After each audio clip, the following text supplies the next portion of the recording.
All right, I want to ask you this question, then I'll throw out our poll question as well. Tennessee baseball back to the College World Series for the second time in a row. For those that don't know, John Adams has followed this program very closely, is quite fond of Tony Vitello as a coach, so he's got some insight, kids.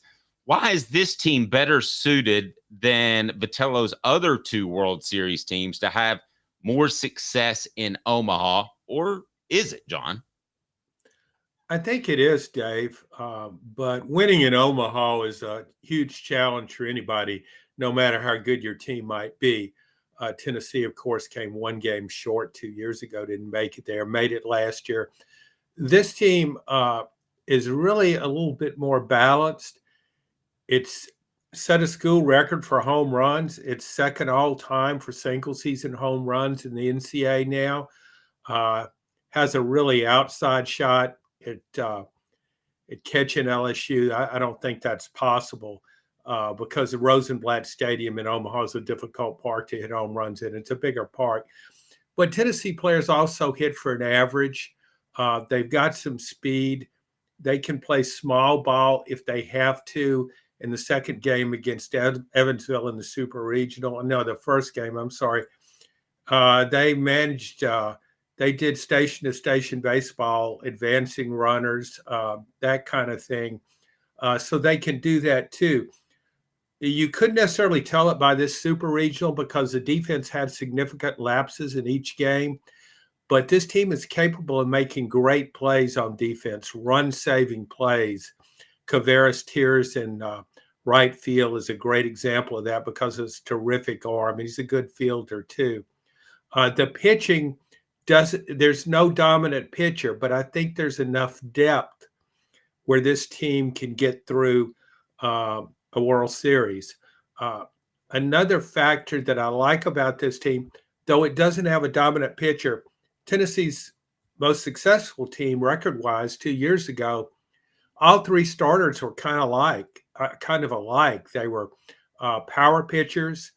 Drew Beam is still on the team. But you also had Chase Dolander and Chase Burns. They were first round. Dolander's already been taken in the first round. Burns will be transferred to Wake Forest.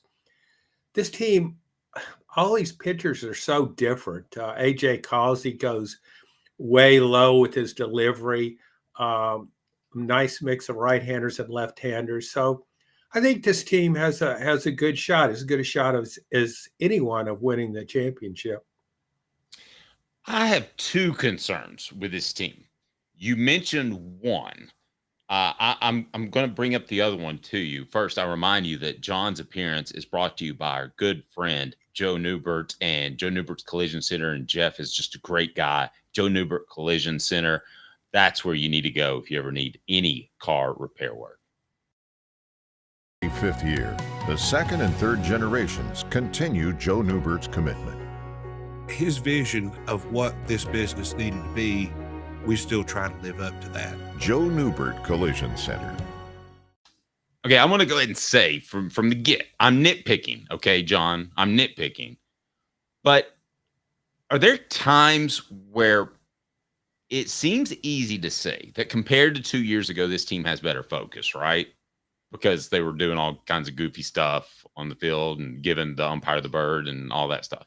But John, I think this team at times does lose a little bit of focus offensively, and I think that happened Saturday night. Do you think that's a concern? Well, I mean, any team can have an off night hitting. So, I mean, you say Saturday night they hit 3 home runs in the first inning. Maybe you're concluding that they had a lapse there against Evansville relief staff. Baseball is such a strange game in that you never know about the pitching. It's always a variable. And so many times, particularly in playoffs, I've seen pitching staffs, not just one pitcher, but entire staff, for whatever reason, I have no idea, suddenly pitches at a higher level, and hitters struggle with that. You could make that point, though, because Tennessee jumped out to a 4-0 lead, hit those 3 home runs right away, and maybe they thought, here we go, we're getting ready to roll again. It rolled all the way through the NCAA tournament. That's possible, but it was really locked in Sunday evening. I think it'll be really locked in the College World Series. And it handled the pressure well. There was a lot of pressure on that team yesterday because of what happened 2 years ago when it was upset on its home field by no Super Regional. It was considered one of the greatest college teams of all time.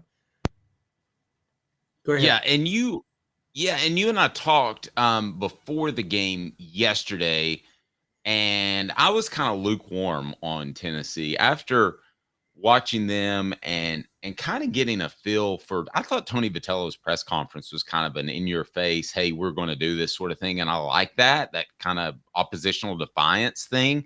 I think they've got a bunker mentality. I don't think they like the fact that some reporter, which was a good question, asked if the season would have been a failure if they lost on Sunday. And it was a good question, but I like the fact that Tony Vitello was a little defensive about it. It was also, I don't know if you heard this, but he came out and he said, if you're a player out there, they hosted some prospects and you're just looking for a handout NIL, don't come here. We're not going to help you. I just thought his press conference, you shouldn't take too much from a press conference, but just kind of, I don't know, exuded some confidence to me. I think Tony's very articulate. He's very witty. And he's also can be very spontaneous. He doesn't hide his feelings. So I think it bothers him some being in this favorites role in a way. He's built a great program and he's done it incredibly fast. But Tennessee is now really the team to beat, and it was the team to beat in 2022. So this team has a great season. He's very protective of his players. He doesn't want his players to think if they didn't win that game Sunday, all they did was fail. So he's very conscious of players. He's the old cliche players coach in that regard.